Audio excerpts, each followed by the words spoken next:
The grand foyer of the Davenport estate always felt less like a home and more like a mausoleum of inherited wealth. Sunlight, thin and pale, barely kissed the polished marble, leaving shadows to cling to the elaborate tapestries and antique furniture. I'm John Miller, and for 30 years, this house has been my life. Not my home, mind you, my life. I've seen 3 generations of Davenports come and go, watched them grow from fussy toddlers to entitled adults. Old man Davenport, bless his soul, he was different. He saw me, really saw me. We'd talk for hours in his study, late into the night, about balance sheets and market trends, not just about polishing silver. He even hinted at something, a safeguard for the family's future should things ever go sideways. But then he passed, and everything changed in a flash. His son, Alex Davenport, sashayed in like he owned the very air we breathed. Fresh out of Wharton, or so he boasted, though I suspected it was more about the alumni network than actual grades. Alex, with his custom-tailored suits that always looked a size too tight across his inflated ego, and his wife, Tiffany, a walking advertisement for Beverly Hills plastic surgeons and designer labels. They were the new royalty, and I was just John, the house manager. The help, as Tiffany liked to simper, her voice dripping with condescension, doing the Lord's work of keeping their pristine palace pristine. I used to think that after 3 decades of quiet dedication, of keeping the Davenport legacy afloat behind the scenes when old man Davenport was ailing, there would be a baseline of respect. Just a flicker. But with Alex and Tiffany, there was only a bottomless pit of disdain. Every morning, Tiffany would sweep into the kitchen, her eyes gliding over me as if I were part of the countertop. "John, darling," she'd coo, though there was nothing darling about it, "do ensure the organic kale is precisely chopped for my smoothie. We can't have any irregularities, can we?" Her tone wasn't a request, it was an order, delivered with a thinly veiled disgust for the manual labor she believed I was born for. Alex was worse. He'd stride past me in the hallway, eyes fixed on his phone, occasionally grunting a vague instruction about a package or a car. He never asked how I was, never acknowledged the countless times I'd stayed late, handled emergencies, or even discreetly covered up his own father's early business blunders to protect the family name. To him, I was a fixture, a silent, invisible cog in the machine that served his privileged existence. He often made jokes in front of the other staff, loud enough for me to hear, about old-school loyalty being quaint but ultimately inefficient for modern business. It was a thinly veiled jab at my entire life's work. There was this one time, a scorching July afternoon, the central air conditioning decided to give up the ghost. Tiffany, naturally, was in a full-blown meltdown, fanning herself with a magazine, declaring the house unlivable. Alex, meanwhile, was barking into his phone, complaining about the heat disrupting his critical investment calls. I was the one who, in a stained t-shirt, spent hours in the crawl space, sweat stinging my eyes, figuring out a temporary fix until the repairman could arrive. When the cool air finally kicked back on, Tiffany let out a dramatic sigh of relief. Alex merely nodded curtly. "Good work, John. Just bill us for your services." Services. Not effort, not dedication, just services. As if I were a vending machine. I bit back the sharp retort that almost left my lips.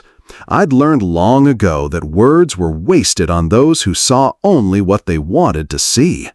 But deep down, a quiet fire began to stir, a slow burn that had been smoldering for far too long.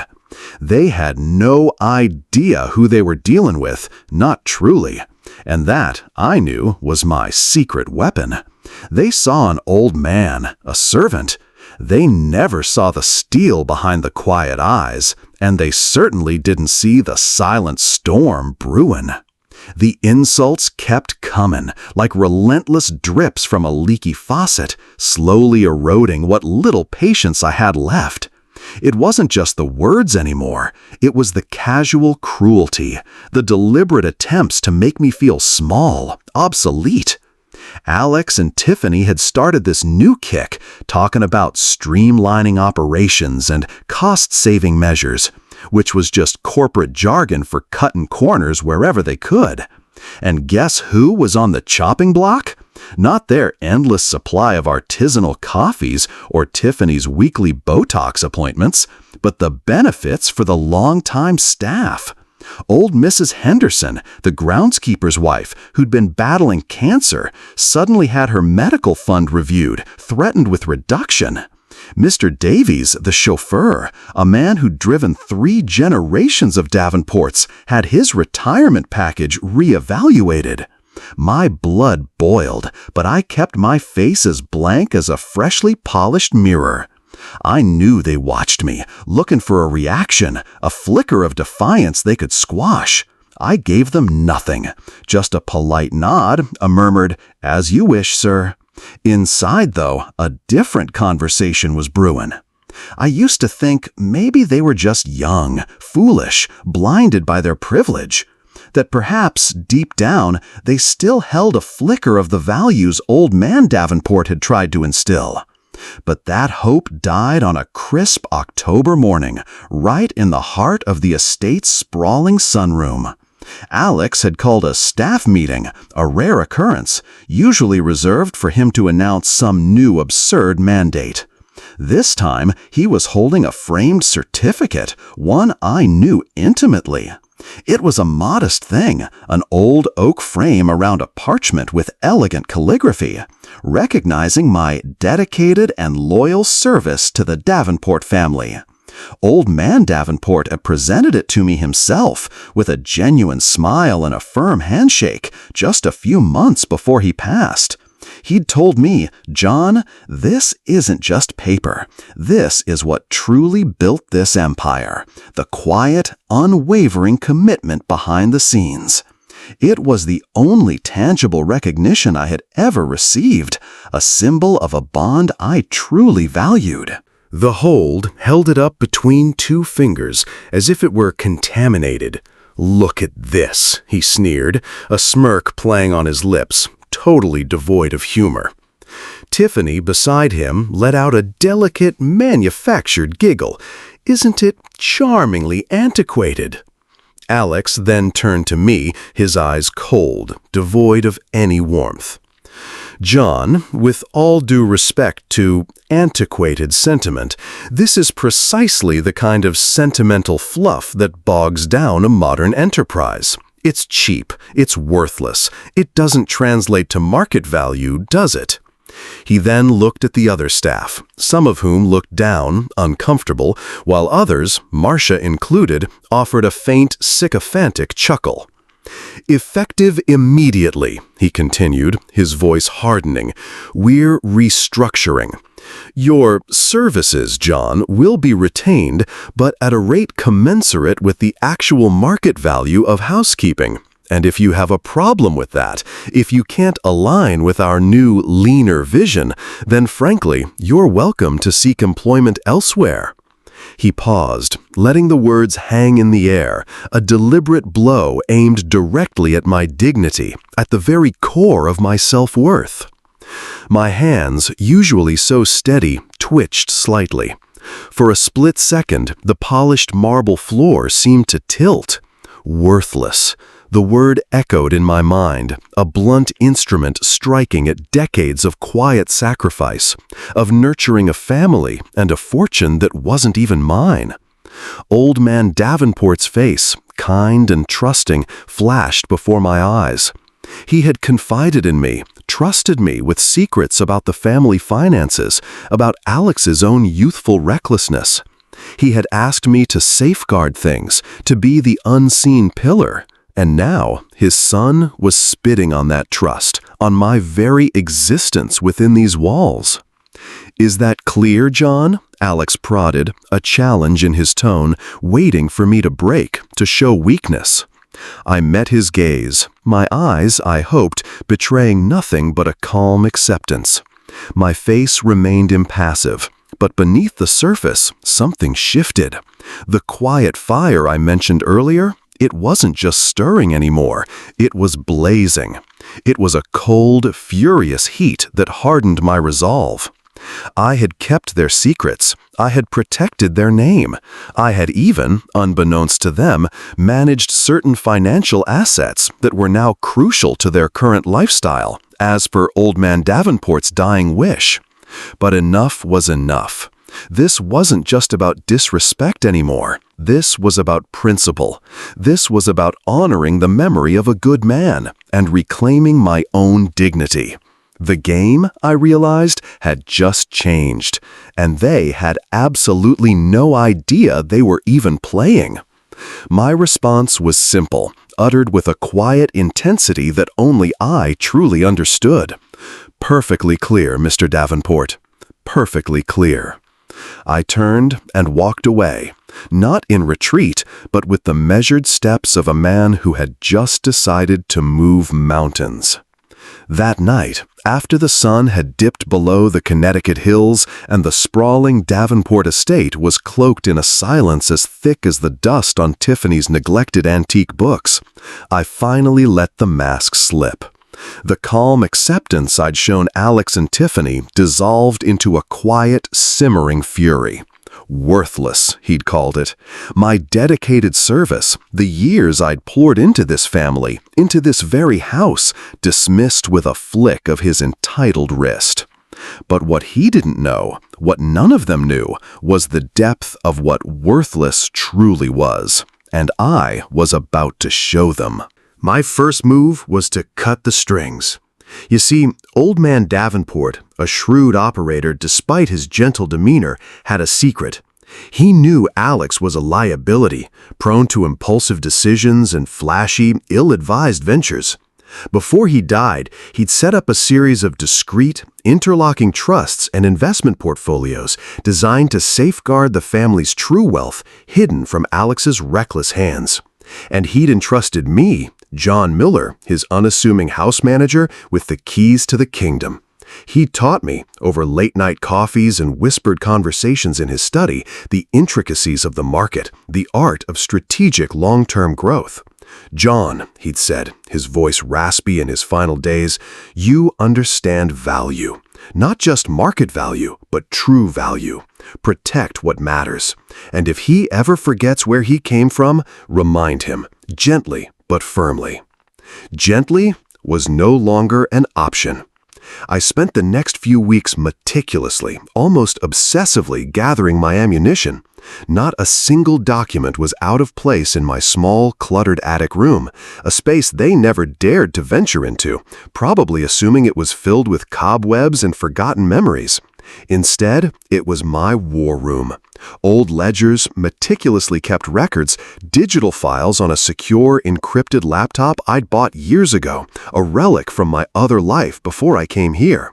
They thought I was just cleaning bathrooms. I was managing a covert financial empire that largely supported their lavish lifestyle without them even realizing it. I found the digital footprint of every one of Alex's recent brilliant investments, the disastrous tech startup that hemorrhaged money, the ill-advised real estate gamble in a volatile market, the exorbitant consulting fees he'd paid to his cronies. Each one a tiny crack in the Davenport facade, a facade I had unwittingly helped maintain. The evidence was damning, revealing a pattern of negligence, incompetence, and questionable ethics that went far beyond mere financial mismanagement. This wasn't just about Alex being bad at business, it was about him systematically draining the very legacy he claimed to embody. The hardest part was the silence, the internal battle. Every fiber of my being wanted to confront them, to scream about the injustice, to remind them who I truly was. But I knew that wouldn't work.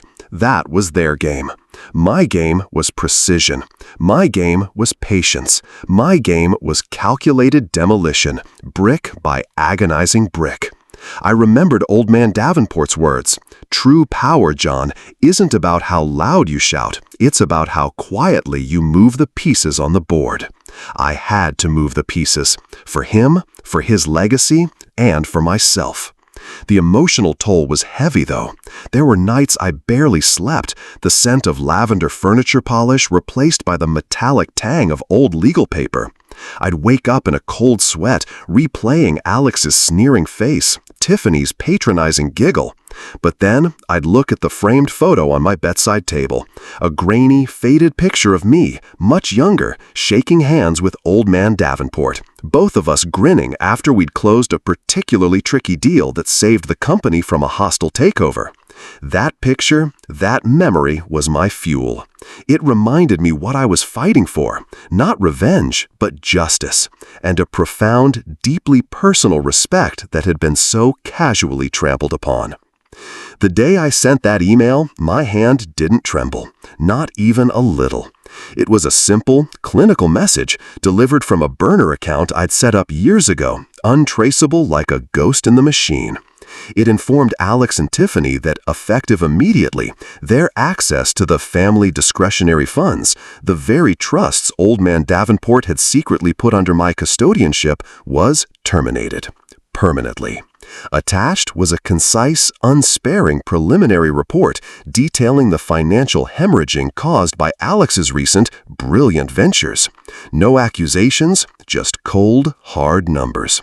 A true Wall Street hit delivered by a man they thought was only good for shining shoes. I imagine the moment it hit them. Alex, probably in his gilded office, barking orders into a Bluetooth headset. Tiffany, likely at some high-end boutique in Greenwich, contemplating another five-figure handbag. The email landing in their inboxes, a silent grenade. For the first few hours, nothing. Then the phone call started. Not to me, of course, to the family lawyers, to their personal bankers, to anyone who could possibly shed light on this sudden, catastrophic financial blackout. Their calls were frantic, escalating. I pictured them, their faces slowly draining of color, the initial annoyance turning to disbelief, then outright panic as the reality set in. Their accounts, which had always seemed to magically replenish, were now bone dry. The luxurious credit lines frozen. The monthly allowances, the private jet rentals, the exclusive club memberships. All gone, just like that. Then came the rage. Oh, the rage. It wasn't directed at me directly, not at first. Alex, in his characteristic fashion, assumed it was some elaborate prank by a rival, a hostile takeover attempt he hadn't seen coming. Tiffany, predictably, blamed the banks, then the economy, then, most hilariously, that cheap caterer who probably skimmed from our last party. They were so far removed from the concept of actual consequence, it was almost comical. But then, when no one else could explain it, when the lawyers started scratching their heads and the bankers pointed to the very clear, legally sound paperwork signed years ago by old man Davenport, their suspicions began to turn. They remembered my cold, calm response in the sunroom. They remembered the subtle shift in my demeanor. And just like that, I became their prime suspect. The whispers started, like a slow-burning fuse in the privileged circles of Greenwich and Stamford. Alex and Tiffany, masters of gossip and social manipulation, began their smear campaign. John Miller, that old house manager, he's a crook, a thief. He must have been embezzling for years. Tiffany, particularly, was vicious. She'd call up her socialite friends, her voice dripping with manufactured betrayal. Can you believe it, darling? That man who we let into our home, into our lives, stealing from us. We were so generous, so kind, and he repays us with larceny? The sheer audacity, the hypocrisy of it was breathtaking. They painted me as a manipulative old servant who had somehow conned old man Davenport, twisting their own casual contempt for me into a narrative of my supposed cunning. I saw it firsthand. At the local market, where I'd gone for groceries for the estate for decades, I felt the eyes. Mrs. Peterson, who usually chatted about her prize-winning hydrangeas, suddenly averted her gaze. The barista at the coffee shop, who knew my order by heart, gave me a nervous sidelong glance. It was a low hum of suspicion, fueled by Alex and Tiffany's frantic, desperate slander. They were trying to isolate me, to make me a pariah in the very community I had quietly served for so long. Did it sting? A little. After all, I had built a quiet life here, a reputation for honesty and reliability. But the sting was fleeting, quickly replaced by a sense of grim satisfaction. Their panic was palpable. Their carefully constructed world of effortless luxury was crumbling, not from some external force, but from within, chipped away by their own arrogance and my calculated precision. They were flailing, desperate, and that was exactly what I wanted. I wasn't just taking their money, I was stripping away their illusion of control, their misplaced belief in their own invincibility. And this, I knew, was just the first blow. The real show, the one where they truly understand the meaning of worthless, was yet to come. I observed their frantic attempts to borrow money, to maintain appearances. Each failed attempt, a small victory for me. The phone calls, the panicked meetings they were scheduling, it was all part of the dance, and I was leading. The phone calls from Alex became more desperate, his voice a tight, frantic rasp I barely recognized. He wasn't demanding anymore. He was pleading, cajoling, promising to make things right if I just undo whatever you've done. Tiffany, for her part, had resorted to leaving tearful voicemails filled with dramatic sobs about how her entire world was crumbling and how I was destroying their family. It was all a performance, of course, designed to tug at non-existent heartstrings. I let them spiral, observing their descent with a detached clinical interest. This wasn't about cruelty, it was about consequence. They needed to hit rock bottom to even glimpse the surface of reality. The final piece of their self-inflicted demise clicked into place when Alex, in a fit of panic desperation, called a snap meeting of the Davenport Corporation's board of directors. His intent was clear, to publicly accuse me, John Miller, of financial malfeasance, embezzlement, and a host of other fabricated charges. He wanted to use the power of the boardroom, the very symbol of his supposed authority, to crush me and restore his reputation. He invited me as a witness, of course, a thinly veiled attempt to parade me before his peers as the villain. He even let slip, in a moment of arrogant overconfidence, that he expected me to confess and apologize in front of everyone. Oh, he had no idea what kind of confession he was about to get. My old friend Robert Bobby, a retired but still sharp as a tack corporate lawyer from my Wall Street days, had been my quiet confidant throughout this whole ordeal. Bobby was the kind of guy who could smell a rat from a mile away, and he'd been instrumental in ensuring every piece of documentation I had was ironclad, legally unimpeachable. When I told him about the upcoming board meeting, he just chuckled, a dry, knowing sound. "Alex is walking right into a bear trap, John," he'd said over a plate of greasy diner burgers, a far cry from the fancy steakhouses we used to frequent. "He thinks he's bringing a knife to a gunfight, but you're bringing an artillery cannon. Just make sure you pull the trigger at the right moment." The days leading up to the meeting felt long, each hour stretching into an eternity. I continued my duties at the estate as if nothing were amiss. I polished the silverware, pruned the rose bushes, and even pressed Alex's suit for the big day. The irony wasn't lost on me. I was preparing the stage for his downfall, meticulously laying out every prop. There were moments, fleeting ones, when a flicker of doubt would creep in. Was I doing the right thing? Was this too harsh? Old man Davenport had been a kind man. But then I'd remember Tiffany's dismissive wave, Alex's sneer at the certificate, the threatened benefits for Mrs. Henderson. The quiet fury would solidify again. This wasn't just about me. It was about principle. It was about dignity for every John Miller out there who'd been undervalued, dismissed, or exploited by those who thought their wealth granted them automatic superiority. I also thought about my own past. Before the Davenports, before the quiet life as a house manager, I had been a force, a problem solver, a financial strategist who thrived in the cutthroat world of New York finance. I'd walked away from it all, tired of the relentless greed, seeking a simpler, more meaningful existence. Old man Davenport offered that chance. He had seen beyond the suit and the numbers, recognized a weariness in my soul. He'd offered me a different kind of purpose, and now his son is forcing me to revisit the very world I'd abandoned, to remind them all of the shark I once was, a shark they had mistakenly thought was a goldfish. The irony was exquisite. I was ready. The stage was set, and soon the Davenports would learn that some quiet men carry the loudest truths. The truth they'd tried to bury was about to explode into the blinding light of the boardroom. The Davenport Corporation boardroom hummed with a tension you could cut with a butter knife.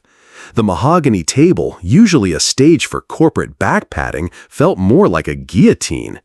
Alex, sweating faintly despite the perfectly calibrated air conditioning, stood at the head, attempting to project an air of confident authority. Tiffany, perched elegantly beside him, occasionally shot me a disdainful glance, a silent cue for her husband's theatrics. The board members, a mix of old money and new guard, sat with poker faces, accustomed to internal dramas, but clearly sensing this one was different. "Gentlemen, and Miss Davies," Alex began, his voice a forced calm, "we are here today to address a grave betrayal, a breach of trust that threatens the very fabric of this esteemed institution. John Miller," he spat my name like a curse, turning to point at me where I sat quietly at the end of the table. "This man, whom my father foolishly allowed into our inner circle, has been revealed as a common thief, an embezzler who has siphoned funds from family trusts for years." He launched into a tirade, a fabricated narrative of my supposed cunning, twisting every act of my loyalty into a sinister plot. He brandished printouts of my bank statements, stripped bare of context, making my modest savings look like ill-gotten gains. He played a pre-recorded message from a disgruntled former employee I disciplined years ago, distorting their words into a false accusation of manipulation. He finished with a flourish, a dramatic sweep of his arm. "So, I ask the board, what action shall we take against this serpent in our garden? I propose immediate termination, criminal charges, and a public denouncement to clear the Davenport name." He looked at me, a triumphant smirk playing on his lips, expecting me to crumble, to beg. Tiffany offered a small, victorious smile, her eyes glittering with malice. But I didn't flinch, not a muscle. I just sat there, my gaze unwavering. The board members exchanged uneasy glances. This felt off, too theatrical. Then, as Alex turned to the board for their verdict, I calmly raised my hand. "If I may, Mr. Davenport," I said, my voice cutting through the suddenly thinning air, "I believe there's a different story that needs to be told." Alex snapped back, his face contorted. "You have nothing to say, Miller. Your time is over." "On the contrary," I replied, my voice gaining a quiet resonance that seemed to fill the room. "My time, Mr. Davenport, has just begun." I pulled out a sleek, thin tablet from my worn briefcase, an item they probably thought was just a personal organizer. I placed it on the table, connecting it to the large projection screen. The Davenport logo vanished, replaced by a complex financial spreadsheet, then a series of interlinked charts and graphs.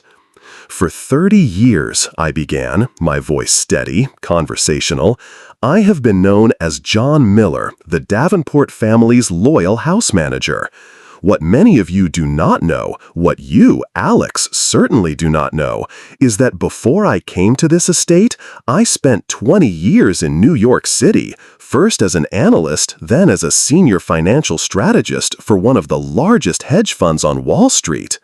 A collective gasp rippled through the room. Board members leaned forward, their poker faces replaced by stunned disbelief.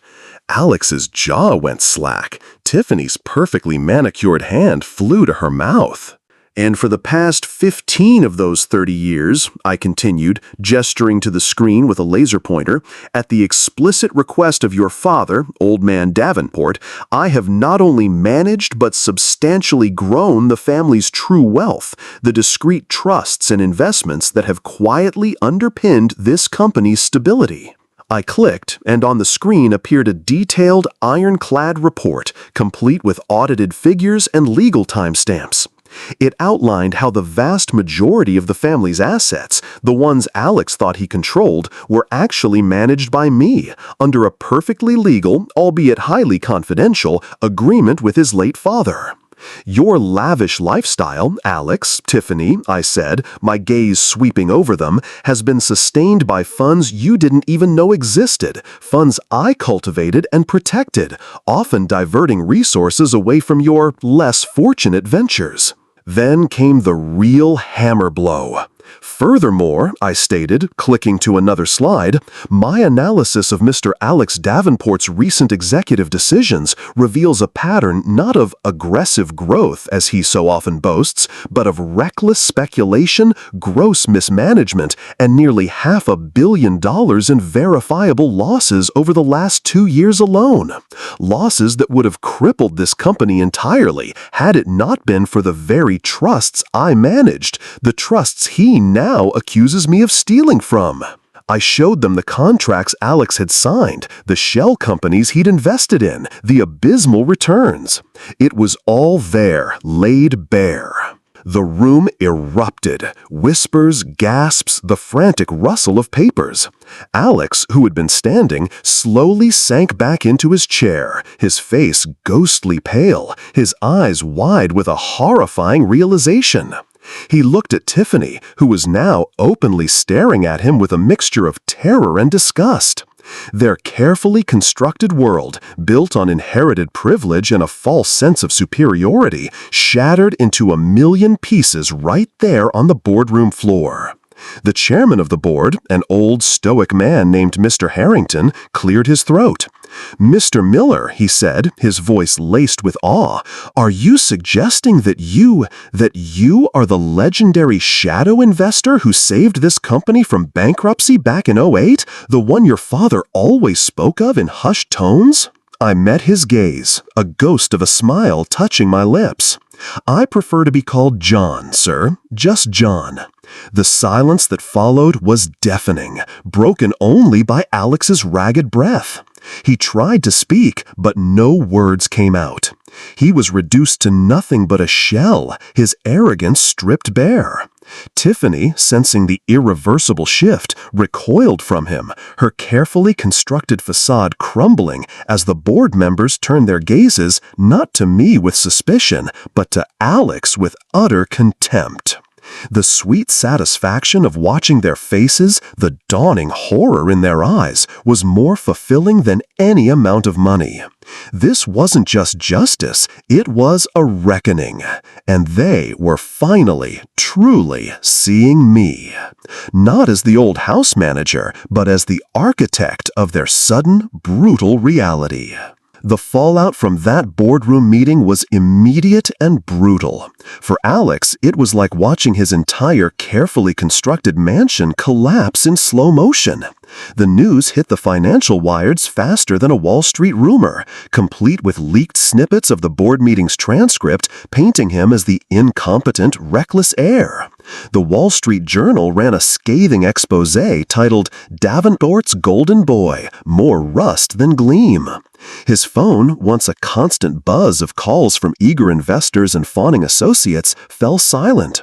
The friends who had once clamored for his attention vanished faster than a tax refund. His credit cards were frozen, his expensive cars repossessed, and the penthouse he shared with Tiffany in Manhattan became a distant, mocking memory. The sheer panic in his eyes when he realized he couldn't even afford a decent cup of coffee at the local diner was almost poetic justice. He tried to fight it, of course, to rally the few remaining allies he thought he had, but I had meticulously documented every misstep, every questionable transaction, every penny lost. There was no escaping the cold, hard facts. He was stripped of his executive title, facing potential lawsuits from disgruntled shareholders and investigations into his financial conduct. The world which had once bowed to his name now recoiled. Tiffany, predictably, was the first to bail. Her loyalty, as I'd always suspected, was directly proportional to the balance in Alex's checking account. The day after the meeting, a screaming match erupted in the Davenport estate that echoed through the empty halls. I heard snippets of it. Tiffany's shrill accusations, Alex's desperate pleas. "You ruined us, Alex. You ruined me. How am I supposed to live? Who am I supposed to be now?"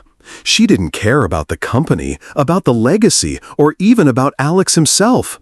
She only cared about her designer bags and her social standing, both of which were now as tarnished as an old penny. She packed her exorbitant luggage, leaving behind a trail of discarded luxury items and a mountain of debt that Alex would now have to contend with alone. Her final words, hissed as she slammed the front door, were, "You're a failure, Alex, a complete and utter failure." The silence that followed her departure was deafening, a vacuum where laughter and superficial chatter used to be. It was the sound of a hollow victory. For them. For me, it was simply the sound of truth. Alex was left alone in the sprawling, echoing silence of the estate. He moved like a ghost, his tailored suits replaced by wrinkled sweats, his usually manicured hair disheveled. He'd pace the polished floors, talking to himself, sometimes shouting, sometimes muttering in despair. I'd observe him from a distance as I performed my duties, cleaning the very rooms he now haunted, preparing meager meals he barely touched. It wasn't the satisfaction of watching him suffer that I felt, not entirely. It was a sense of profound emptiness, a realization that all their wealth, all their privilege had bought them absolutely nothing of substance. He was a man utterly lost, stripped bare of the only identity he'd ever known, the rich, powerful, infallible Alex Davenport. His arrogance had been his shield, and now it was shattered, leaving him exposed and vulnerable, perhaps for the very first time in his life. The once vibrant, though superficial, energy of the house was replaced by a heavy, suffocating despair. The grand estate, once a symbol of opulence, now felt like a gilded cage, trapping a man who had finally, truly lost everything. And the terrifying part? He had no one to blame but himself. For weeks, Alex was a ghost haunting his own empty mansion. He tried calling his old contacts, but the phones just rang unanswered. His golf buddies suddenly had scheduling conflicts. The exclusive clubs he frequented now subtly denied his entry. His credit cards were useless pieces of plastic. The sheer, grinding reality of his new poverty, the kind he'd only read about in textbooks, began to set in. He stopped shaving, stopped caring.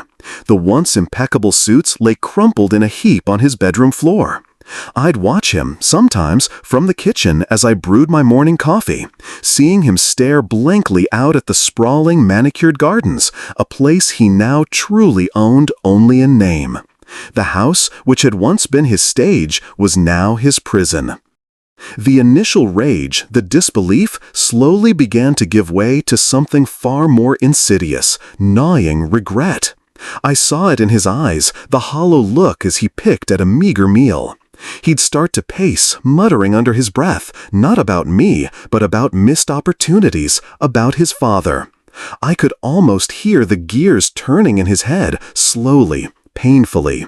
He'd often sit in Old Man Davenport's study, the very room where I'd spent countless hours discussing finance with his father, and just stare at the empty desk. I knew what he was thinking about. The conversations he'd ignored, the advice he'd scoffed at, the quiet wisdom he'd dismissed as old-fashioned. One particularly cold, rainy evening, I found him slumped in a leather armchair in the study, a half-empty bottle of cheap whiskey on the floor beside him. He wasn't drunk, just broken. He looked up when I entered to check on the fireplace. His eyes, usually so arrogant, were now filled with a raw, unfamiliar shame. "John," he rasped, his voice hoarse. He trusted you, didn't he? My father. He told me you were the quiet strength behind the throne." It wasn't a question, it was a dawning, painful realization. He was starting to see, truly see, for the first time in his life, the vast chasm between his father's values and his own. The irony of him finally quoting his father, the man he'd so vehemently dismissed, wasn't lost on me. I didn't reply, just stoked the fire, letting the warmth slowly fill the chilly room. He deserved to sit in that uncomfortable truth for a while. I was a fool, John," he whispered, the words ragged. I saw a house manager, a servant. I never saw anything else." His voice cracked, and he actually averted his gaze, something I'd never witnessed from Alex Davenport. It was a small crack, barely a hairline fracture in his hardened exterior, but it was a start. The shift wasn't dramatic, no sudden tears or grand apologies.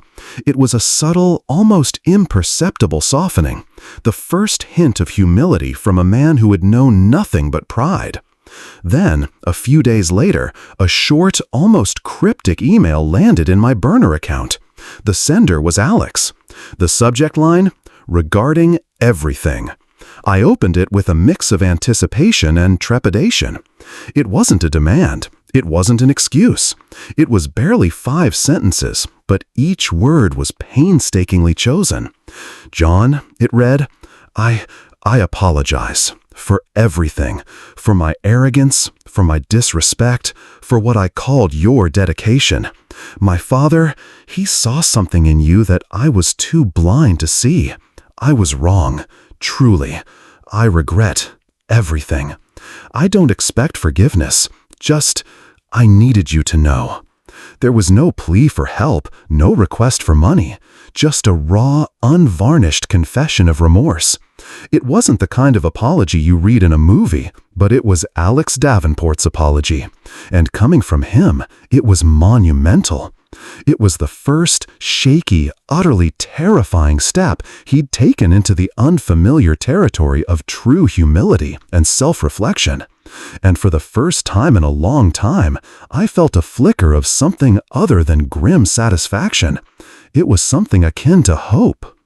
Alex's email wasn't just words on a screen. It was a door creaking open, not to a return to the past, not to forgiveness that hadn't been earned, but to a possibility. He wasn't begging for handouts, just acknowledging the wreckage he'd created. And that, surprisingly, was enough. I considered my next move carefully. My initial goal had been achieved. Justice served, truth revealed, and their self-serving illusions shattered. But my conscience, shaped by years of quiet service and Old Man Davenport's genuine kindness, wouldn't let me leave him completely adrift. I drafted a reply, short and to the point. No flowery language, no lectures, just an offer. I transferred a modest sum, enough for a deposit on a small apartment and a few months' living expenses, from one of my personal accounts, explicitly stating it was a loan to be repaid when he was able. The condition was simple. He had to earn it. No more inherited wealth, no shortcuts. He had to find a real job, build something for himself, from the ground up. I knew it would be a shock to his system, a brutal descent from his gilded cage. But sometimes, hitting rock bottom is the only way to find your feet. His response was immediate, a single word, understood. No arguments, no demands, just that one word, heavy with humility. It was the first time I truly felt a shift in him, a genuine acknowledgement of his new reality. He didn't try to contact me for weeks after that, and neither did I. The silence wasn't resentful, it was a period of painful, necessary growth for him. I heard through the grapevine, a subtle hum in the local community, that Alex Davenport was actually looking for a job. Not a corner office, not a board seat, but an entry-level position. It seemed he'd swallowed his pride, at least for now. He even took a job at a small, independent coffee shop in downtown Greenwich, the very kind of place he used to scoff at for not having proper artisan blends. The irony was delicious, but more than that, it was a sign, a real sign of change. For my part, the weight that had clung to me for so long, the burden of their disdain in my secret life, began to lift. The estate still felt like home, but now it was truly my home, in a different, more profound sense. I continued my duties, but with a newfound lightness in my step. The other staff, who had once eyed me with suspicion, now looked at me with open respect, even a touch of awe. Marcia, the upstairs maid, who had once chuckled at Alex's cruel jokes, now offered a genuine, almost shy smile when we crossed paths. The atmosphere in the house, once stiff and formal, softened, breathed. It was no longer just a place of work. It was a place of quiet understanding, built on a foundation of truth. I also found myself drawn to something more. I started volunteering at the local community center, offering free financial literacy workshops. Budgeting 101 for beginners, navigating debt in tough times. I wasn't teaching high finance or complex investments. I was teaching practical, real-world skills to folks who actually needed them. Single parents, young adults just starting out, people trying to escape predatory loan schemes. My past as the shadow investor was a secret I kept, of course, but the knowledge, the wisdom I'd gained was something I could share. I wasn't just helping them manage money, I was helping them understand their worth, their potential, much like old man Davenport had once helped me. It felt right, truly fulfilling, in a way the boardroom never had. The sense of purpose was overwhelming, a quiet joy that eclipsed any material wealth. It was about impact, about genuine connection, about building something meaningful far beyond balance sheets and stock prices. This story, The Quiet Ascent, isn't just about a man reclaiming his fortune. It's about the profound power of quiet dignity in the face of blatant disrespect. It reminds us that true worth is never dictated by a job title, a bank balance, or someone else's narrow perception of who you are. John Miller taught us that sometimes the most powerful response to injustice isn't a loud shout, but a meticulously planned, utterly devastating revelation of truth. He showed us that still waters run deep, and the person you least expect can hold the keys to a far greater wisdom than any entitled heir. But beyond the satisfying comeuppance, this narrative holds a deeper mirror to us all. It's a testament to the transformative power of hitting rock bottom. Alex, stripped of everything, was forced to confront his own arrogance and the devastating consequences of his actions. His journey from contempt to genuine remorse proves that redemption is possible, but it demands brutal honesty and a willingness to rebuild from the ground up. It's a powerful lesson in accountability and the enduring strength of second chances, not just for the one who was wronged, but for the one who did the wronging. It reminds us that forgiveness isn't always about letting someone off the hook. Sometimes it's about them finally seeing the hook they created for themselves. What did this story stir in your heart? Have you ever felt undervalued or witnessed someone rise above incredible odds? Share your thoughts and experiences in the comments below. We'd love to hear your perspective. If John's quiet strength resonated with you, hit that like button to show your support. And don't forget to subscribe to our channel for more powerful stories about overcoming adversity and finding your true worth.